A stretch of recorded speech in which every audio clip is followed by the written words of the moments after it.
Je me présente, je m'appelle Nicolas et pas Henri. Je suis Trading Institute, je travaille avec WH régulièrement, tous les mardis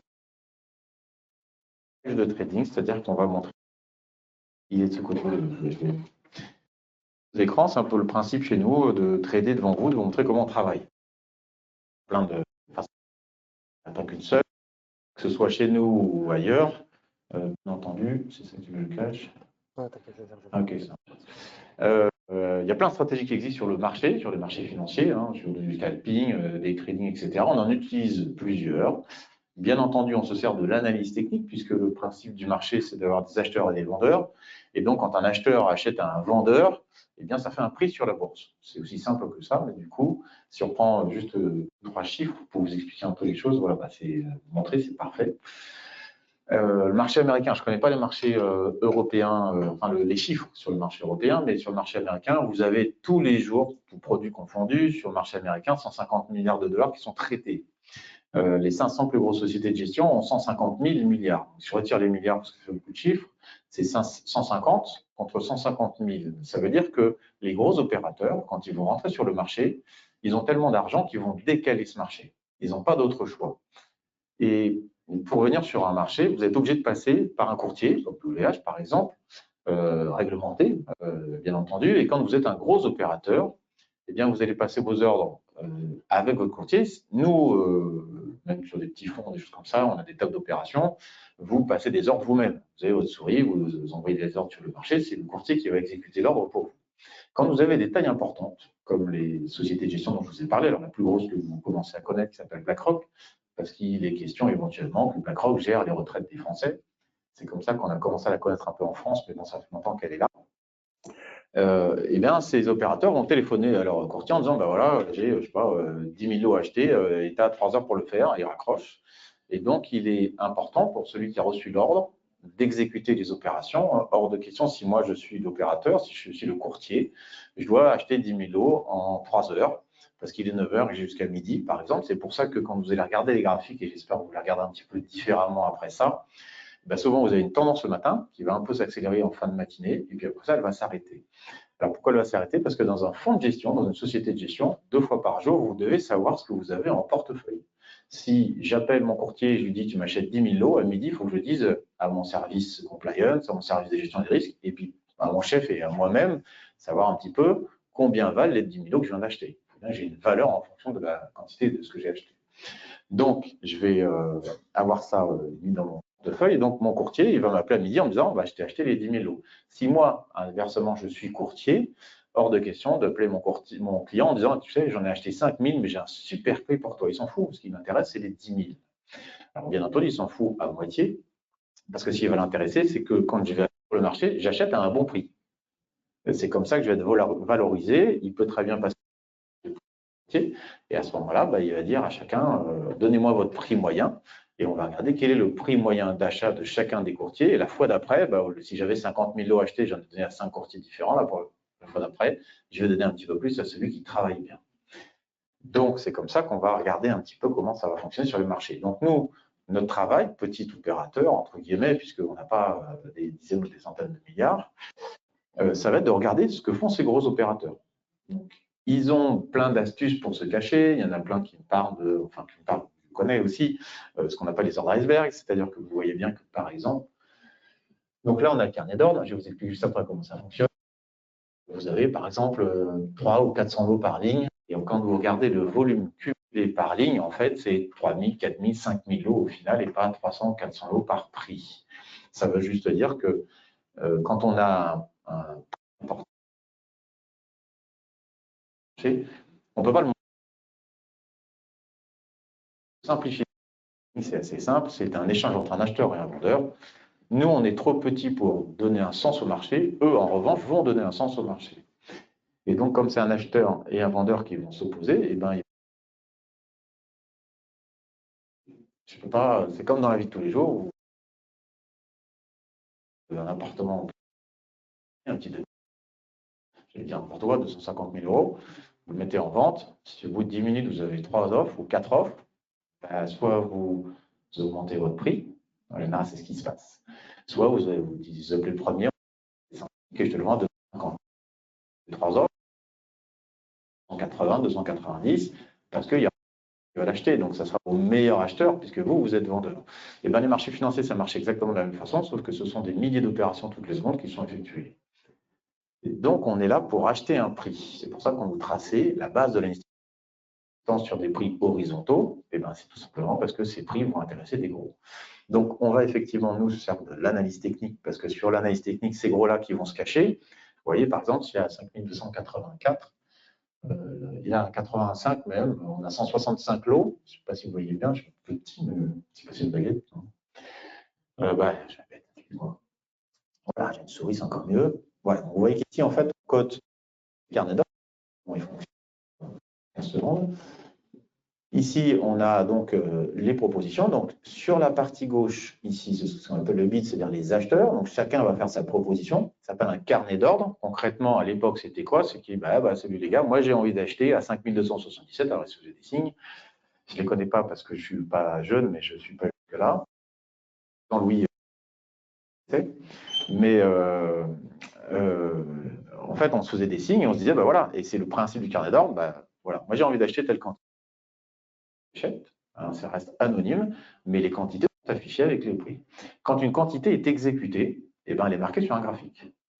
C'est pour ça que les graphiques en analyse technique, ça fonctionne bien, ce sont les exécutions réelles, et c'est pour ça qu'on va les regarder énormément, mais on ne va pas regarder que ça. Nous, ce qui va nous intéresser, c'est ce qui va se passer dans le carnet d'ordre.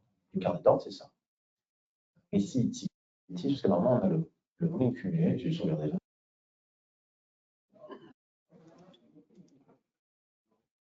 C'est pas celui-là.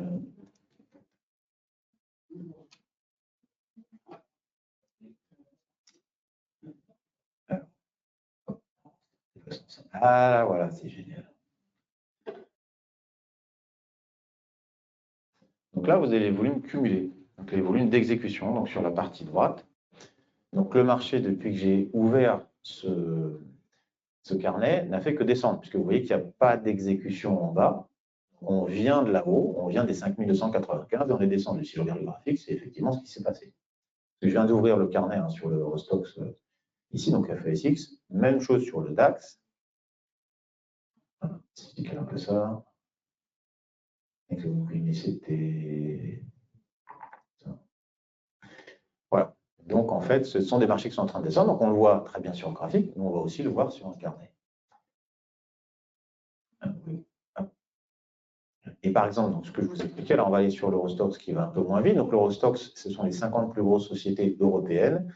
Il est donc plus important en termes de poids que le DAX qui représente maintenant les 40 sociétés les plus importantes en Allemagne. Avant, c'était le DAX 30, maintenant, c'est passé à 40 actions. Voilà, donc si je regarde ligne par ligne, vous voyez bien que, par exemple, 5281, j'ai 509 lots proposés, mais en fait, il y en a 740.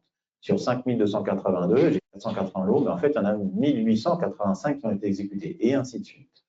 Et donc, ici, colonne qu'on va regarder moyennement, un petit peu mais moyennement, ce qui va vraiment nous intéresser, c'est cette colonne-là. Pourquoi? Parce que c'est ce qui se passe réellement sur le marché, ce qui est vraiment exécuté.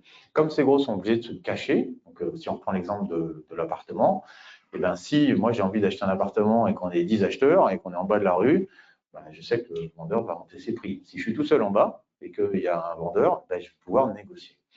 Donc, les acheteurs sont obligés de se cacher. Donc, si j'ai 5 ou 10 000 lots, si on prend notre exemple, si je mets 10 000 lots à 5 277, par exemple, il y en a 257 là, ici, voilà. Si je mets 10 000 lots à l'achat, tout le monde va voir que j'ai 10 000 lots à l'achat, et comme tout le monde va se dire, tiens, il y a un gros acheteur, pourquoi je vais vendre à ce prix-là? Puisque j'ai une grosse quantité à l'achat, et bien moi, vendeur, je vais me positionner beaucoup plus haut. Donc, si je mets une grosse quantité à l'achat, si un jour vous voyez une grosse quantité ici, vous allez voir que le carnet ici va se vider. Parce que tous les vendeurs vont se dire, tiens, lui, il a 10 000 lots, il ne va pas les trouver tout de suite, donc qu'est-ce qu'il va faire? Et bien, on va remonter un peu nos prix. Donc, ils sont obligés, on fait une espèce de jeu de cache-cache. Mais heureusement pour nous, on est sur un marché centralisé, c'est-à-dire que toutes les opérations qui sont sur ce marché sont visibles par tout le monde. D'accord? Il y a de la transparence, on ne peut pas faire autrement, c'est comme ça, c'est la bourse qui organise ça. Et donc, sur les volumes, sur les prix où je vais avoir le plus d'échanges, je vais savoir que c'est un prix qui intéresse le plus les opérateurs. Alors, bien entendu, en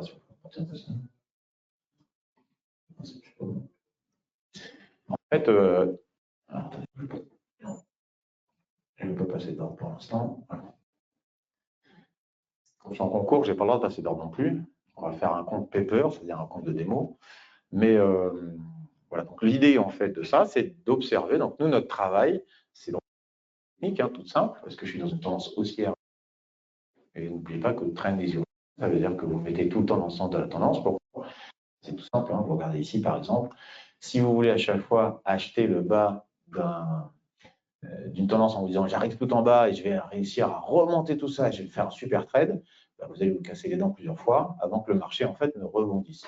Donc idéalement, quand vous faites du trading, nous ce qu'on essaie de faire, la première étape que je fais, c'est déjà de déterminer quelle est la tendance principale sur différents horizontaux. Pourquoi? Parce que effectivement, le marché peut très bien descendre sur 10 minutes et monter sur du 5 ou sur une journée, etc., etc. Donc, je vais essayer de déterminer dans quelle tendance je suis. Je vois que je suis dans une tendance baissière, hein, je pense que c'est assez clair, si ça vous va. Comment est-ce que je vais le savoir? Vous avez plusieurs outils. Vous avez la VWAP, qui l'utilise. Vous avez ce qui marche très très bien sur le marché, c'est la théorie de dos. Pourquoi? Parce que si on reprend notre exemple de l'acheteur qui est là pour acheter pour un client, et qu'est-ce qu'il va faire? Si je dois acheter ou si je dois vendre, on va prendre l'exemple de la vente, parce que pour le coup, le marché descend, ça sera plus simple. Si on me dit, tiens, tu dois vendre 10 000 lots. Donc je commence. Donc, ici le acheteur, quelqu'un qui prend la main, quelqu'un qui a une taille importante, donc il a peut-être reçu un ordre de la part d'un client, il lui dit, vas-y, tu me vends 10 000 lots, tu as jusqu'à midi, midi et demi. Donc il va vendre.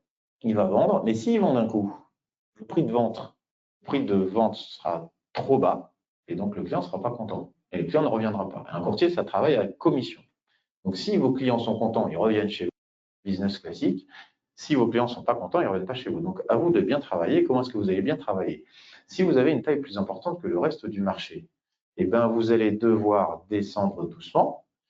Et quand vous savez que vous maintenez le marché, vous allez descendre, et vous allez vous retirer des carnets. C'est-à-dire que vous allez arrêter une pression en dessous. Qu'est-ce que ça va provoquer? Eh bien, un petit rebond ici. Pourquoi ça fait un rebond ici? Tout simplement parce que si le marché descend et que moi je suis acheteur, j'ai vu le marché qui descendait par exemple de 5290 jusqu'à 5270. Donc le marché est bien descendu. Moi j'ai envie de l'acheter. C'est plus intéressant d'acheter à 5275 qu'à 5290. Donc il y a des acheteurs et des vendeurs, comme vous le voyez dans le carnet, en permanence sur ces marchés-là. La force vendeuse s'est allégée. Et donc ce qui est intéressant pour moi, c'est quoi? Ça va être de regarder si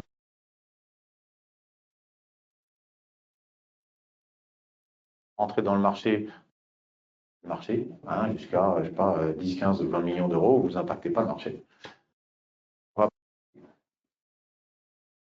Nous, on de déterminer d'abord le ou à la hausse, et après, et ce qui va descendre avec le carnet d'ordre, vous regardez exécuter. Et je vais m'apercevoir que sur le volume exécuté, eh bien, je vais avoir des opérations à réaliser. Donc, on va se servir d'analyse technique, à la hausse ou à la baisse. Pour l'instant, qui a fait son petit rebond. Si on fait de l'analyse technique, vous avez je sais pas, des bear traps, des choses comme ça, c'est simple. Hein, vous avez une tendance baissière avec retracement, tendance baissière avec retracement, tendance baissière, retracement. Ici, on a un retracement. Qu'est-ce que je vais faire? Je vais regarder, moi, tout simplement. Alors, on va faire un peu peur, hein, on va pas se tromper de compte. Je vais regarder ici, tout simplement, le volume que j'ai d'exécuter. Et alors, pourquoi est-ce que j'ai du gros volume ici? Qu'est-ce que c'est que le gros volume ici? Le vendeur n'a plus d'acheteurs. Donc, parce qu'il a, il a un impact important sur l'horaire. Comme on a vu que dans un fonds de gestion 2 fois par jour, le gérant a besoin de savoir ce qu'il a en portefeuille, eh bien, il faut que le courtier se dépêche. C'est pour ça que les tendances s'accélèrent.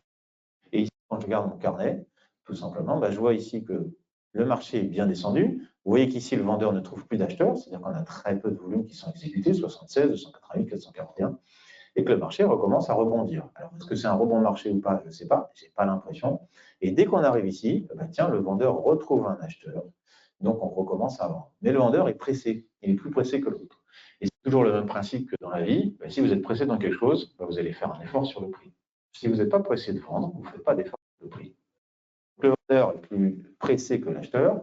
Dès qu'on revient ici, nous on voit qu'à 78, 79, On a un peu plus de volume ici, donc on a une barrière. On peut positionner des ordres short pour se mettre encore dans le sens de la tendance. Pour l'instant, je ne sais pas quand elle va s'arrêter, mais j'ai plus de chances. Alors pourquoi est-ce que j'essaie de me mettre dans le sens de la tendance? Vous voyez bien que de 5315 à 5295, il y a 20 points à gagner. Et sur le retracement, j'ai quoi? J'ai 5295 à 5300, c'est-à-dire 5 points. Donc quand le marché baisse à peu près 15 à 20 points, il va remonter de 5 points. Donc mathématiquement, j'ai plus d'intérêt à shorter ce marché qui est en tendance plutôt que d'essayer de le racheter pour rattraper le point bas du marché en me disant ah, si j'ai le point bas du marché, pratiquement. Donc vous mettez dans le sens de la tendance et puis nous on va regarder les carnets. Alors l'Eurostoxx et le DAX, donc un indice, je ne sais pas si vous savez comment ça marche, donc c'est un ensemble d'actions, on va faire un calcul mathématique de ces actions et ça va nous donner une moyenne, comme à l'école, une moyenne mathématique, sauf qu'on ne peut pas l'acheter. On ne peut pas acheter un indice. On peut acheter un indice, si je veux acheter l'Eurostoxx 50, je suis obligé de passer 50 ordres chez mon courtier dans une proportion bien spécifique de toutes les actions qui le composent. Et c'est comme ça que je vais l'avoir. Comme je ne peux pas l'acheter facilement, vers quel produit je vais pouvoir me tourner? Alors, il y a plein de produits qui sont sortis. Il y a les ETF dernièrement, les futurs. Donc, on travaille beaucoup avec les futurs. Et vous avez d'autres outils qui vous permettent d'acheter ou de vendre, en tout cas de jouer le sens de ces indices. Et donc, nous, sur les futurs, eh ben, on va aller chercher justement ces opérations. Et l'Eurostoxx 50, dans l'Eurostoxx 50, vous avez un certain nombre d'actions, et dans le DAX, vous avez un certain nombre d'actions. Mais la même action, Volkswagen, Deutsche Bank, Deutsche Börse, comment il s'appelle, Deutsche Telekom, qui est très forte. Et en fait, elles cotent aussi bien dans le DAX que dans l'Eurostoxx. Donc, elles vont faire jouer le DAX et l'Eurostoxx. Donc, on va se retrouver avec deux. Je peux mettre ici. Non, c'est une charte. Je vais me retrouver avec deux indices qui sont corrélés. Qu'est-ce que ça veut dire corrélé? Ça veut dire que quand il y en a un qui descend, l'autre descend aussi, tout simplement. Vous voyez qu'ici, on a un indice DAX qui est descendu. Donc là, j'ai un graphique 1 minute. Là, j'ai un graphique 5 minutes. On est toujours dans une tendance baissière avec un petit retracement pour l'instant. Donc, avant d'arriver sur mon carnet, la première question, je vais poser deux questions essentielles que je demande à chaque fois à mes élèves de se poser, qui sont toutes. C'est dans quel sens va le marché et qu'est-ce que je fais? Parce que le marché, je vais vendre. Donc, je vais analyser le marché, je dis, tiens, est-ce que je vais acheter ou est-ce que je vais vendre? Là, le marché a l'air de se poser, mais il est toujours en tendance baissière. Voilà, il commence à remonter un petit peu. Alors, théorie de dos, un point bas de plus en plus bas et un point haut de plus en plus bas. Là, typiquement, c'est ce qu'on a ici. Vous voyez, le point bas, il s'est fait de plus en plus bas et le point haut aussi descend de plus en plus bas. Là, j'ai plutôt une tendance baissière. Un petit retracement pour l'instant. On va voir ce qui se passe. Il est quelle heure? 10h58. Donc, on va voir s'il remonte un petit peu. Qu'est-ce que je vais chercher? Je vais chercher à le shorter. Mais là, j'ai le DAX qui va assez vite. Et qu'est-ce que j'ai à côté? J'ai l'Eurostoxx. Vous voyez que l'Eurostoxx, il bouge de la même façon. Parce que les actions qui composent l'Eurostoxx composent aussi, les actions qui composent le DAX, dans l'Eurostoxx. Donc, c'est intéressant de regarder les indices que vous avez. Vous avez des Hollandais, espagnols, contrat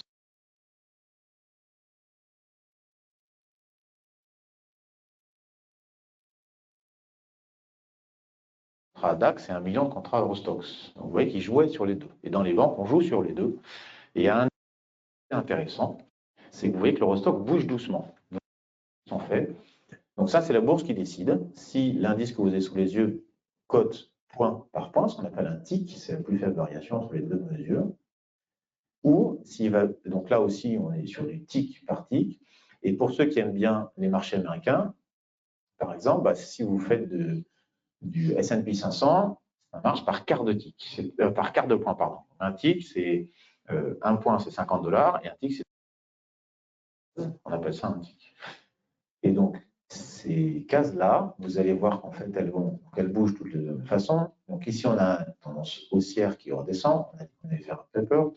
On va regarder ici tout simplement dans le carnet d'Eurostoxx, comment est-ce que l'Eurostoxx se comporte.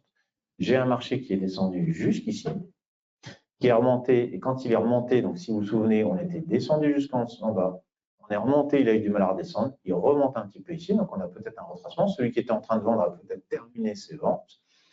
On n'arrive pas loin de midi, donc peut-être qu'il y a eu un ordre un petit peu express à passer. Si le vendeur n'est plus là, le marché va remonter parce que les acheteurs sont intéressés par la remontée.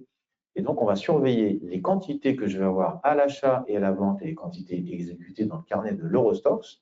Et je vais pouvoir passer mon ordre. Parce que l'Eurostoxx bouge doucement. Donc, un tick sur l'Eurostoxx, c'est 10 €. Un tick sur le DAX, c'est 25 €. Et c'est à peu près 1 pour 7. C'est-à-dire que quand l'Eurostoxx bouge d'1 point, le DAX bouge de 7 points. Ils sont corrélés. Donc, dès qu'on a. Donc, idéalement, c'est pas mal de mettre les deux côte à côte. Donc là, on va faire un peu. On va passer d'un ordre à l'autre. Et on va regarder un petit peu. Donc là, on arrive, on voit qu'on a une fin de retracement. Je vais y arriver. Je vais regarder dans mon carnet où est-ce qu'on en est. Donc je vois qu'on code du 83, 84. Est-ce qu'on va chercher 84? Non, on va sur 83. Est-ce qu'on va chercher 82?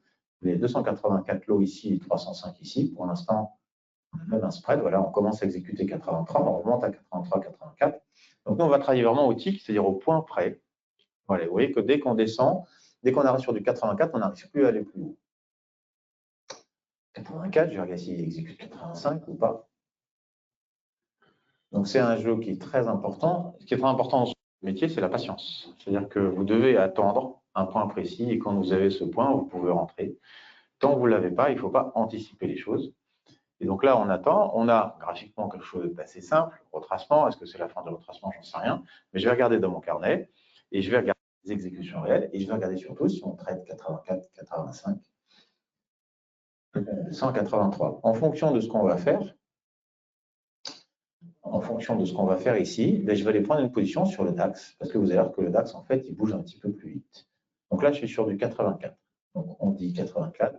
Le DAX cote 22 709. Okay, 707 à 710, on va dire que c'est passé entre 707 et 710. On va se mettre sur du paper. Voilà. Donc j'ai un marché qui continue à monter, 85, 86. Donc on continue à monter. Donc pour l'instant, puisque j'ai analysé mon marché hier, je vais essayer de shorter. Donc ma décision, ça va être de prendre une vente. Donc je vais chercher une vente. Pour l'instant, le marché est toujours à la hausse. Donc je ne vais pas aller en face du marché. Je regarde, il y a un revenu. On va revenir dans une zone où on a eu un peu plus de volume. Ici, il y a eu beaucoup plus d'échanges. On est sur du 85-86.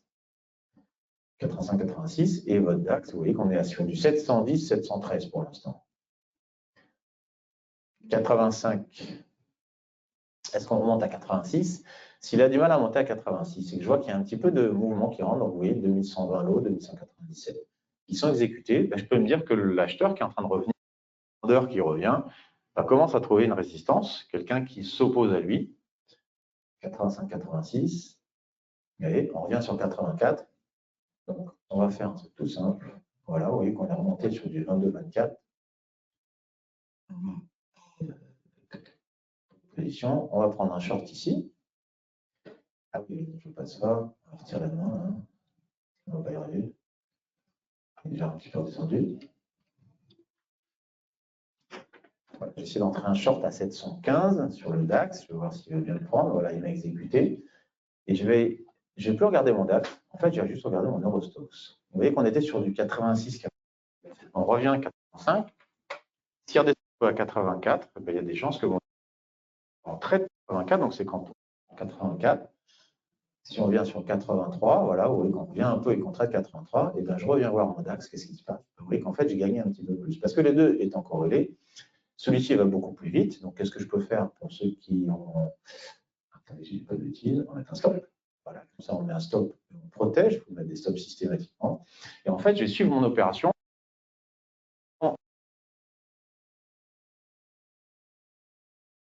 Beaucoup d'acheteurs.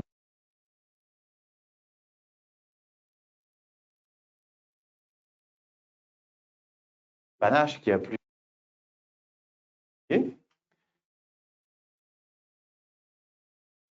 Donc, si tout va bien, enfin, si tout va bien, on va voir. On sera peut-être déjà exécuté. Voilà, on a été exécuté, c'est-à-dire qu'on avait mis un short sur lequel on était positif et j'ai mis un stop break-even plus 2, c'est-à-dire que dans tous les cas, je gagnais 2 points. Donc, je risque de plus que de gagner 2 points. Pour moi, il y a une tendance haussière qui commence et une tendance baissière qui continuait. Donc, on a essayé de me repositionner sur ce marché. Donc, pour l'instant, ben, on continue à regarder. Vous vous souvenez bien les prix, 86, 87, 86. Et donc, on va jouer avec ça. en permanence. Alors, ce qui est important pour faire du carnet, c'est d'avoir de la volatilité, d'avoir un petit peu de mouvement. Donc, si vous faites ça en dehors des heures d'ouverture, parce que les marchés futurs sont ouverts 23 heures par jour, hein, alors, sur l'Europe, c'est ouvert de 8 heures à 22 heures, donc c'est plus court. Nous, on travaille les marchés américains. Donc, le S&P, à minuit, il ferme à 23 heures, donc il fait 23 heures session asiatique, session européenne et session américaine. Mais sur ces produits-là, il faut avoir un peu de volume. Donc, sur l'Europe, moi, je ne serai jamais avant 9 heures, parce que ça ouvre à 8 heures, mais de 8 à 9, ce qu'on appelle le Globex. Alors, ce n'est pas Globex, mais 8 à 9, le marché n'est pas ouvert. Donc, je n'ai pas les actions. Donc, je ne sais pas dans quel sens va aller le marché. Donc, j'attends systématiquement l'ouverture du marché, mais je vais pouvoir le traiter à l'ouverture. Comme ça, j'ai suffisamment de volume, et c'est comme n'importe quoi. Nous, notre travail, c'est faire la probabilité, de la statistique. Je vais rentrer dans un trade, je vais m'accorder un point de stop qui va être une perte maximale, et je vais aller chercher un certain trade, un certain niveau qui va compenser ça. Donc, on va être sur du 2, 3, 4, c'est-à-dire que je suis prêt à perdre 1 pour aller gagner 3 ou 4. Donc là, on avait fait une opération, alors il redescend, 83, 82. Alors, on aurait pu rentrer un peu plus tôt. Alors, c'est pas bon de courir après, parce que vous voyez, on n'était pas si mal rentré. Le marché est revenu nous chercher. Le 82, on a un peu de résistance. On pourrait rentrer un trade ici, mais on est un peu tard. Pas de cause non plus après le prix. On regarde s'il remonte un tout petit peu, 82. Mandax, lui, il est à 296, à 696, pardon. On était à 700, on est 94, 98. Je regarde un petit peu, ça remonte un petit peu, 80, 82. 82, vous voyez qu'il y a 66 lots. Donc, on avait des centaines, on a des dizaines qui sont proposés, mais est-ce qu'on n'exécute pas pour l'instant 82. Et dès qu'on exécute 82, donc quand on exécute un niveau, vous allez remarquer éventuellement, c'est que par exemple, si j'ai 500 lots à 82 qui m'empêchent de passer, eh bien, il suffit qu'on en exécute 100, 150 pour qu'on passe au tick du dessus. Parce qu'il y en a beaucoup qui vont se repositionner, qui vont annuler leurs ordres et qui vont revenir dessus. Et donc, notre travail, ça va être d'être assez précis. Donc, quand on va rentrer, alors le carnet d'or, c'est pour faire du scalping. Hein. Sur du swing, ça ne sert à rien. Sur du day trading, ça ne sert pas à grand-chose. Dans ces cas-là, donc on fait nous un peu de tout. Mais sur ce scalping-là, c'est d'essayer de trouver un point vraiment précis avec un stop très serré. Comme ça, les pertes sont maîtrisées. Et on va aller chercher une tendance. Si jamais vous avez des questions, n'hésitez pas. Hein. Parce qu'on a encore 7 minutes. On m'a dit qu'à 11h15, il fallait s'arrêter. Je suis à l'heure. Et si vous avez des questions sur le fonctionnement, des choses comme ça, n'hésitez pas. Dans les volumes, est-ce qu'on peut jamais savoir le split entre les sell et les buy? Si, alors ça dépend des carnets. Là, vous avez la plateforme NanoTrader. Nous, on se sert d'une autre plateforme qui s'appelle Atas, qui est aussi disponible chez WH, qui va vous offrir beaucoup plus de... Je vais vous montrer à quoi ça ressemble. Vous offrir à la fois les acheteurs et les vendeurs. Donc, la différence entre acheteurs et vendeurs, hein, si je vais essayer mon camarade, il y a pas de... Est-ce que ça joue un impact majeur par rapport à ce que ça fait une différence? Ça dépend. Alors, la question, c'est est-ce qu'on peut voir... Des plus.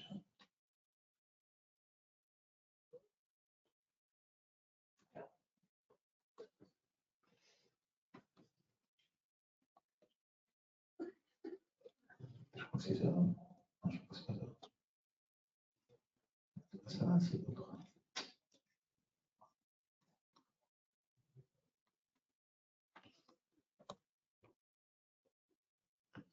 Voilà. Ça, je vais vous montrer comment ça fonctionne sur des carnets d'ordre un petit peu plus développés. Alors moi, je n'ai pas le REX, c'est-à-dire que c'est une bourse européenne, sur laquelle il y a les DAX et l'Eurostoxx, mais je vais avoir du... on va avoir... tiens, non, ça c'est le Nasdaq. Ah non, c'est l'ES. Voilà. Attends de se connecter.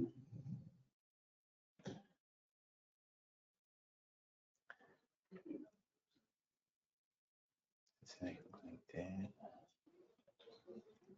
Ah.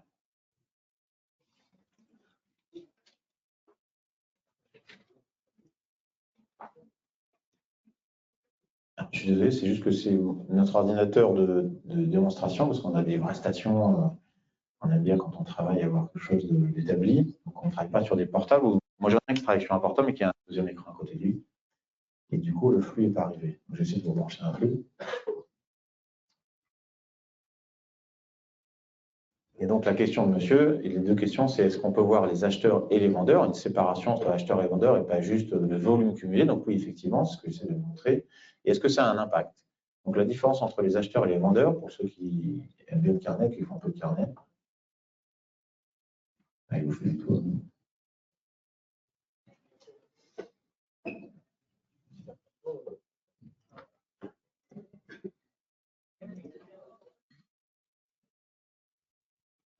Ça ne marche pas, ça ne va pas se connecter. Donc, je vous montre un carnet. Bon, je n'ai pas les flux, mais c'est pour vous dire, on a les volumes ici. Effectivement, on a les acheteurs et les vendeurs. Donc, le volume total, acheteurs-vendeurs, et puis les acheteurs et les vendeurs ici, ça marche un peu de la même façon que celle-ci.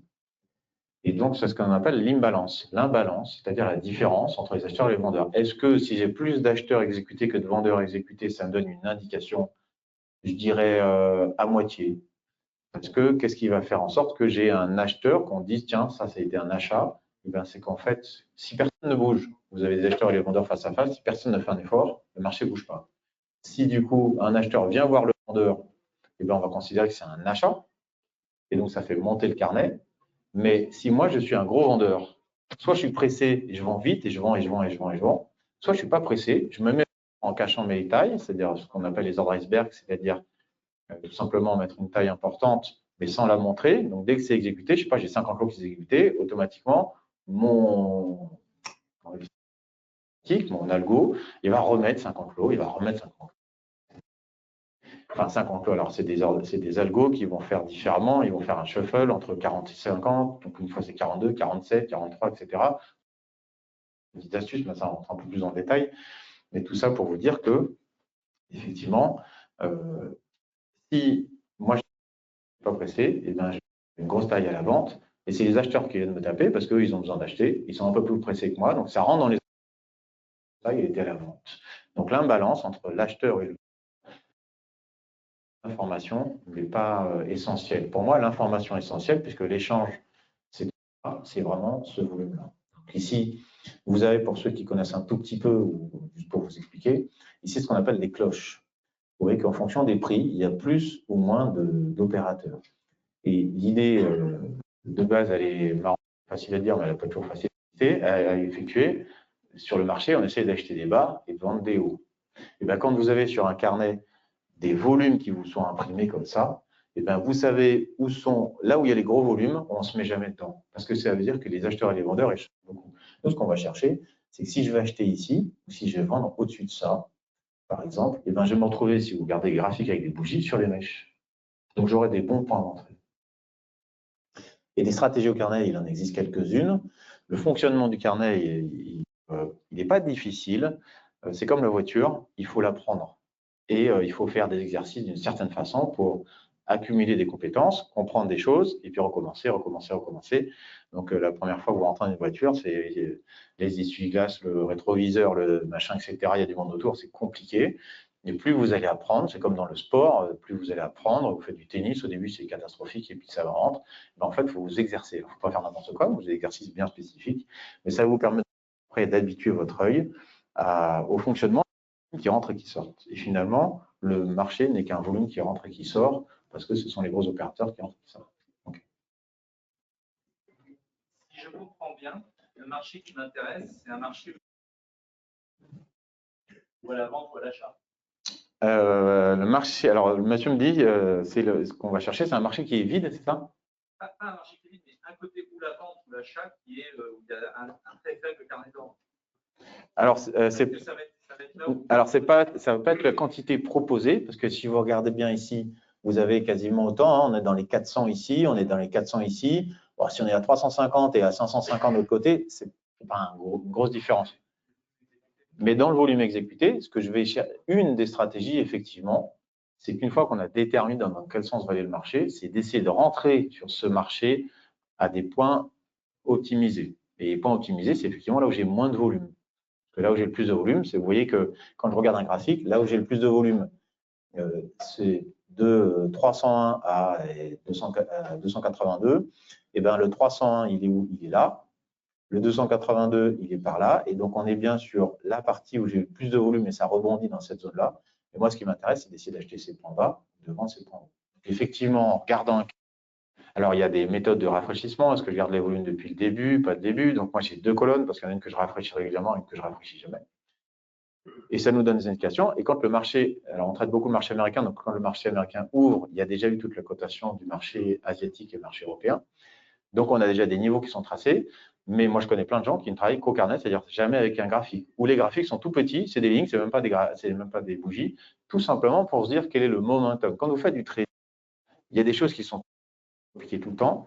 C'est quel est le momentum du marché. Est-ce qu'il est en train de monter ou en train de descendre déjà? Ça, c'est la base. Et une fois qu'on sait s'il monte ou s'il descend, alors ça dépend de votre horizon de temps. C'est pour ça qu'on a plusieurs horizons de temps. Si le marché il monte en 5 minutes ou en 15 minutes, mais que là, il est en train de descendre sur 1 minute, je vais plutôt me dire qu'il est en phase haussière et je vais essayer d'attraper des retracements. Parce que plus on va sur des horizons,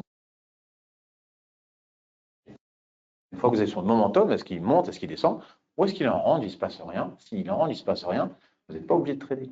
Ça ne sert à rien de trader s'il ne se passe rien. Et moi, je donne un conseil. Quand vous rentrez sur le marché, normalement, vous devez avoir un stop. Donc, quel est le risque maximum que vous ayez? C'est de prendre un stop, c'est tout. Donc, analysez bien les risques que vous avez, comme ça, vous n'avez pas besoin de stresser. Lâchez la souris. Et puis, vous regardez comment va se fonctionner le marché. Parce que quand on a la main sur la souris, souvent, on est poussé à passer des ordres qui ne sont pas forcément utiles. Est-ce que vous tradez et en même temps, vous regardez aussi les informations qui arrivent sur Terre, on va dire, ou sur l'Europe, ou des choses comme ça? Parce que... Alors, j'ai un fil d'information, effectivement, mais je ne regarde pas ça pour faire mon trading. Parce que, à la moment où l'information arrive sur le marché, il y en a qui le font, qui regardent et qui sont tellement plus importants que nous que dès qu'une information arrive, ça va tellement vite que le marché, en fait, nous donne l'information. Donc, on considère que les informations sont dans les cours. Donc, j'ai 2 flux d'informations. Il y a Financial Juice, pour ceux qui connaissent, et puis il y a Zero Hedge sur Twitter, qui sont très bien. Si le marché bouge dans les 30 secondes, 1 minute, 2 minutes après que ça ait bougé, vous allez voir ces 2 flux-là et vous avez l'information. Vous savez pourquoi ça a bougé. Est-ce que c'est juste vraiment un Trump, pas encore un ancien truc, et puis on s'était déjà tapé 4 ans de guerre sino-américaine quand il était là, c'était tout le temps comme ça. Donc c'était toujours de la surprise. Mais finalement, ça descend d'un coup puis ça remonte. Donc la news est tombée. Pourquoi? Est-ce que c'est une vraie news ou pas? C'est juste une annonce. Bon, c'est pas grave, le marché va reprendre son truc. Ou bien c'est une vraie news et du coup, là, on va adapter notre trading à la news qui est en train de tomber. Je vais vous montrer ici. Donc, c'est des sites gratuits. Alors, très bien. Et alors, moi qui ai bossé en institution quelques années, ce que je trouve très bien aujourd'hui, c'est qu'en fait, vous avez accès exactement. Vous avez accès exactement à la même information que les professionnels. Il n'y a plus de différence. Avant, il y avait des différences, ça va plus vite, ça va moins vite, etc.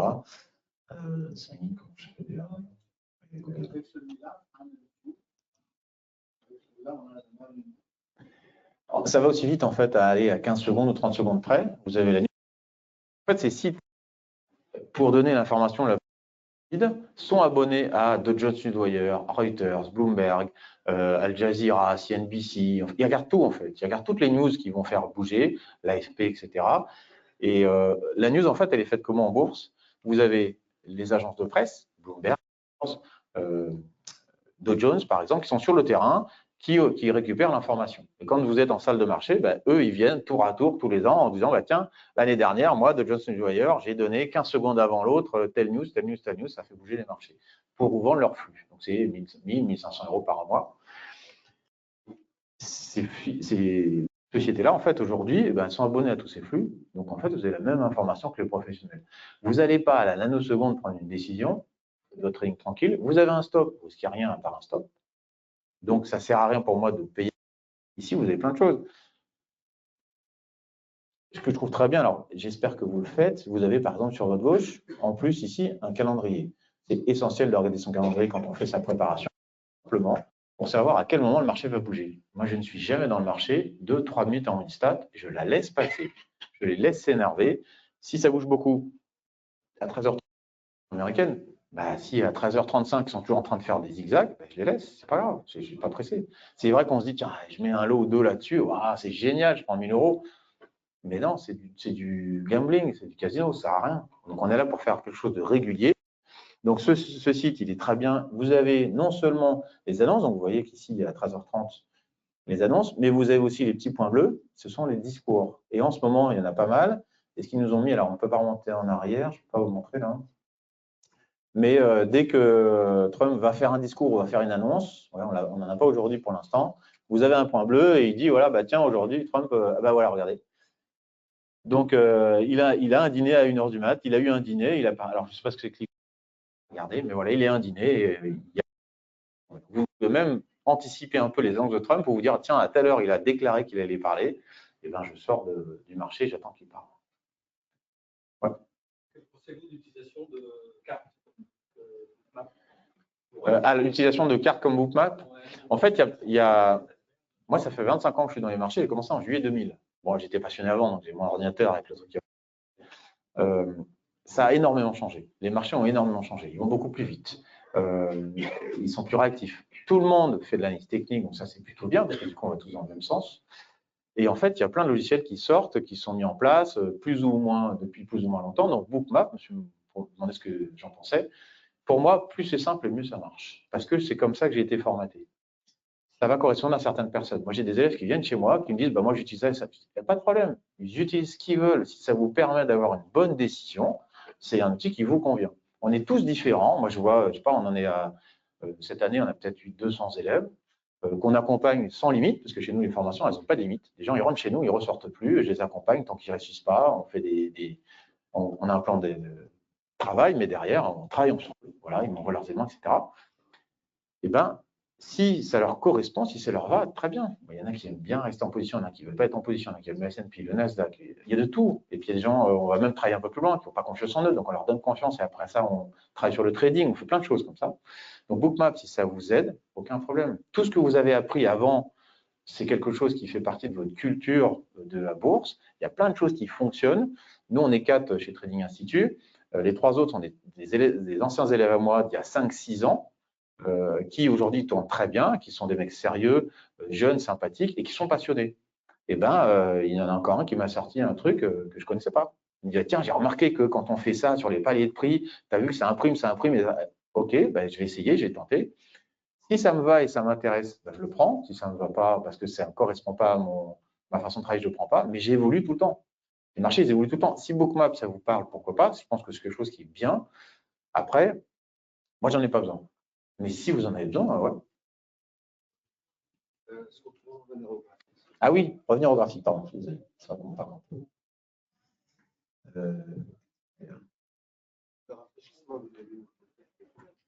Rafraîchissement des volumes, donc j'ai 2 colonnes, une que je ne rafraîchis jamais, et la seconde, en fait, c'est quand il y a une phase d'accélération.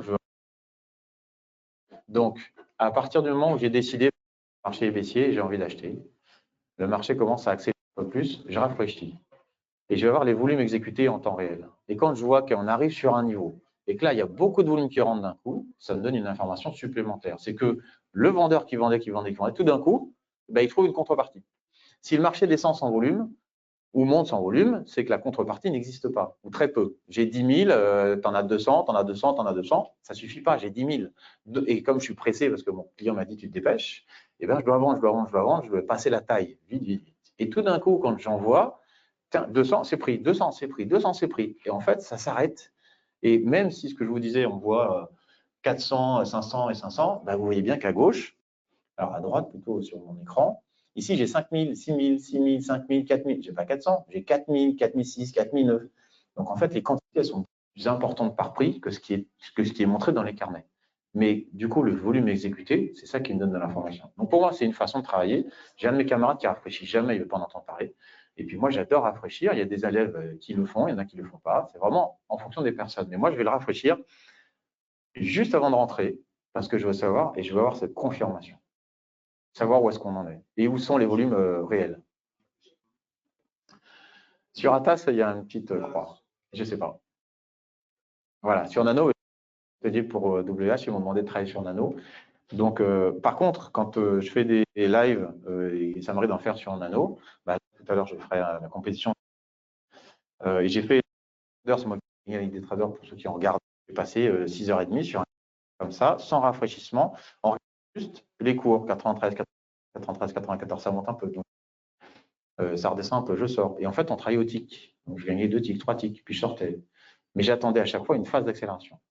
C'est-à-dire que si le marché va aller dans un autre, ben à ce moment-là, je vais rentrer au moment juste avant la phase d'accélération. S'il me donne cette phase, tant mieux. Mais la technique ultime pour moi, c'est de ne pas avoir de perte. Le travail, c'est pas de gagner de l'argent, c'est de ne pas en perdre, c'est-à-dire de gérer nos risques. Et quand vous parlez à plein de personnes qui disent « Ah, j'ai encore roulé mon compte, etc. », c'est parce qu'ils ne veulent pas accepter les pertes. Mais les pertes, ça fait partie de notre métier. Bah, ce matin, j'ai fait le truc, je fais des actions, j'en fais jamais. Bah, je fais à moins 500 balles. J'ai perdu 500. C'est pas grave, j'ai pas perdu 5000. Et je m'arrête parce que je sais que les 500, bah, 14h, 14h, 15h, on fait de l'or. Je sais pas, en un quart d'heure, une demi-heure, c'est fait. Donc on verra, il n'y a pas de souci, c'est pas grave. Mais il faut accepter de perdre parce que notre travail, c'est comme une entreprise. Vous avez un commerce le lundi, il n'y a personne, croisez les bras, il n'y a personne qui rentre et vous ne vendez rien, bah vous avez perdu de l'argent parce que vous avez des salariés à payer, parce que vous avez l'électricité de la journée à payer, etc. Par contre, le samedi, c'est festival. On fait beaucoup plus de chiffre d'affaires qu'un jour normal et c'est sur le samedi qu'on va avoir notre bonus et là, on fait l'argent pour la semaine. Ben, notre travail, c'est la même chose. J'ai jamais une journée pareille. Je peux avoir dans une semaine 2 journées pareilles, mais elles ne se suivent jamais. Très belle journée, j'ai des journées moyennes, j'ai 2 journées bof, c'est-à-dire flat, un peu plus. J'ai des journées de perte, mais jamais des grosses journées de perte, parce que j'ai une daily loss, et c'est là je m'arrête, et j'essaie de jamais la toucher.